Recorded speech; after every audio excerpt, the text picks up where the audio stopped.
খাইতে পারে না, ঢাকায় চিন্তা করিয়া হার্ট করে মারা গেছে।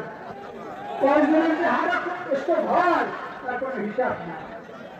তার কারণ এই টাকাতে পরিশ্রম, কি পরিশ্রম?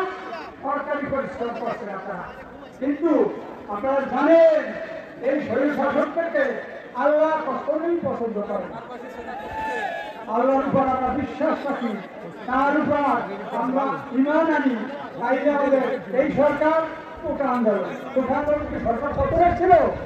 তাদের দাবি ছিল সংস্কার চাইছে, কিন্তু এই শরীর শাসক তাদেরকে পাত্তা না চাওয়া আল্লাহ তাদেরকে একদম আন্দোলনে পরিণত করছে, যার কারণে ওইদিন আগেও পাইছে সেটার বাড়ি পড়ায় না। কিন্তু আমি কি করি গেলেন কাছে কইলেন পড়েন না, গেলেন পড়াইয়া মেনে না তো আমি দামি কাজ করে গেছে। আপনি জানেন পার্থক্য বিএনপির পার্থক্য আপনাদের জানা দরকার।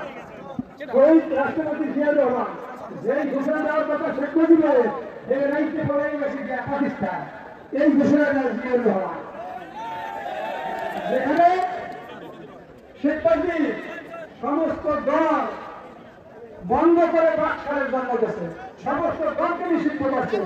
জিয়াউর রহমান এসে সমস্ত দলের রাজনীতি করার সুযোগ করে দিয়েছে। আজকে কি হয়েছে? শেখ হাসিনা ওই পথে হেঁটে সর্বশেষ যাওয়ার আগে জামাতকে নিষিদ্ধ করছে, কিন্তু বিএনপি বলতেছে আজকে শোনা আসছে লাশ 2 দিন পড়িয়াছিল ঘরে সিঁড়ির গোড়ায়।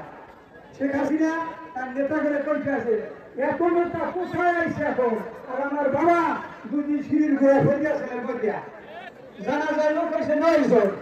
এই সিঁড়ির দশা আজকে জিয়াউর রহমান খবর আপনারা জানেন, লক্ষ লক্ষ লোক হয়েছে তার জানা যায়।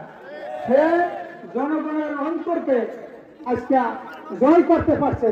আর আজকে যেসব রাজনীতিবিদ টাকার ধান্দা করতেছে আর গালে আমি কই আমার 20 টাকা দেবে, আমার লেগে গেছে ব্যাংকের ম্যানেজার কয় 1 সপ্তাহে 5,000 দিতে হবে, সেখানে লক্ষ লক্ষ টাকা এর টাকা দিতে হবে 5,000, দেশ খাইয়ে গেছে, কাজ করে গেছে, 60,000 কোটি টাকা ছাপাইছে। তার এগেইনস্টে কোনো স্বর্ণ নাই, কোনো বন্ড নাই, কোনো রিজার্ভ নাই, কোনো বিদেশি মুদ্রা নাই, টাকা চালাই ব্যবসা। কি বুদ্ধিমান আর কি role model, Bangladesh role model. এই বাজেটটা টাকান থেকে চীন তাকে নিজেরা কাজ পরাধীনতার কাছাকাছি গেছিলাম, আল্লাহ আমাদেরকে রক্ষা করছে। আপনারা যারা জ্ঞানীগিরি লোক আপনারা জানেন ভারতে যাওয়া, এই যে চীনে যাওয়ার আগে ভারতে যাইয়া 2টা চুক্তি করছে। একটা চুক্তি বংলা বন্দর ইন্ডিয়া চালাইবে, আর একটা চুক্তি কি? আর একটা চুক্তি হলো